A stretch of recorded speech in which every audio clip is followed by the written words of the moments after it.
One more illustration of the power of performance evaluation. I like this one because it shows how you can use accounting in the home. In 1995, my family and I moved to Hong Kong. And one of the complications of moving to Hong Kong was that my sons, who were 13 and 11 years old at the time, needed to travel to a private school that was a ways from our home. So I went to them for the orientation before the first day of school. We sat there in the orientation and heard lots of beautiful things, but I have to confess, one thing stuck out in my mind more than anything else. My sons were going to have to pay 50 Hong Kong dollars apiece to ride the school bus to and from school every day. Now, 50 Hong Kong dollars, that's about $7 US. $7 US a piece every day to get bused to and from school. So I thought about that during the orientation. I guess I should have been focused on the orientation material, but I thought about this 50 Hong Kong dollars, this $7 US, because we had just traveled to that location using public transportation, a bus and then a subway. And my sons could go to and from school for 10 Hong Kong dollars, a little bit more than $1 a day each.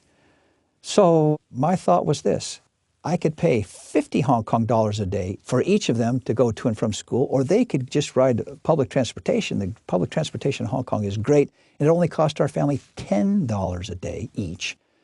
So I figured the Stice family savings from public transportation for each of my sons was 40 Hong Kong dollars a day. So that's the kind of thing that I was thinking about, bad guy that I am, during the school orientation. Well, after it was over, I said to my two sons, Daryl and Han are their names, I said, let's come out in the park behind the school. So we went out behind the school, and we sat in this little pavilion, and I explained these numbers to them. So I said, listen, boys, here's what I'll do. It will save our family 40 Hong Kong dollars a day, about $6 US, if you will ride public transportation instead of the school bus.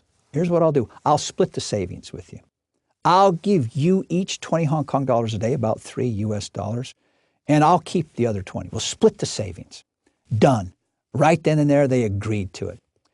A performance evaluation measure. I would pay them 20 Hong Kong dollars every day that they rode a public transportation to school. That was the performance evaluation measure that I had in place. And I said, I will pay you in cash every Friday. So I will pay you 100 Hong Kong dollars every Friday, so 14 or 15 US dollars. Did I ever again have to remind them to take public transportation? No, I did not. Never had to discuss it again. There was one problem the first time that there was a school vacation. They had a Thursday and Friday off. So they came to me on Friday and said, okay, Dad, we're ready to collect 100 Hong Kong dollars a piece. And I said, well, you only went to school 3 days this week because of the holiday. It's only 60. Well, they bitterly criticized the school under their breath for having these holidays. They hated holidays after that. They were never sick. They never missed school because we had a performance evaluation system in place that caused them to do exactly what I wanted them to do. That's the power of accounting.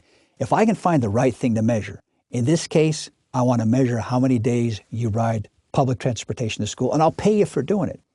If I can find the right measure and put the right performance incentive in place, I don't ever have to have any talk with my employees again, or in this case, any talk with my sons again. We lived there for 3 years, and I never had a conversation with them about getting to and from school. We had a performance evaluation system in place, accounting in the home, the power of measurement.